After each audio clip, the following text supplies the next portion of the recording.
When the cost of a place to live overtakes the dreams that you worked for, it's a clear signal that the system in place is failing. In the United States, when the average apartment costs about as much as a mortgage, but both are out of reach, the problem goes beyond inflation. That's a sign of collapse in a system that was supposed to be widely available to all of us. Cities that once honored artists and teachers now force them to live at the edge of society, squeezing out the very people that gave these places character and life. The average cute mountain town now rents for a minimum of $2,500 a month if you're lucky enough to even find a spot. That beach city that shaped your childhood has become a distant memory, priced far beyond your reach. Sometimes the comfort of returning home is impossible to attain, replaced by the truth of a market that's left so many behind. As owning a home gets harder, van life is gaining popularity. A path once embraced by minimalists has now become a lifeline for those priced out of the market. This change represents an ongoing battle with instability, as people trade one set of uncertainties for another in search of a place to call home.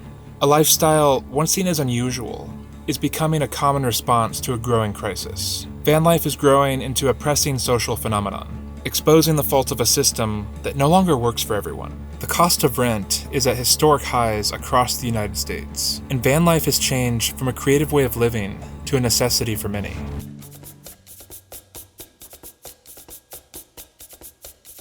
For people left behind, van life now serves as one of the last few paths to creating stability. Initially, van life symbolized open roads with endless horizons and freedom, but now it reflects deeper economic pressures.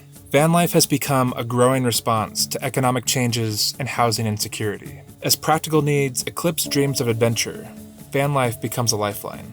It offers shelter and freedom in a world where traditional housing grows more elusive. Hitting the road means saving on rent and chasing new possibilities, but also facing new risks and the unknown. But even then, there's comfort.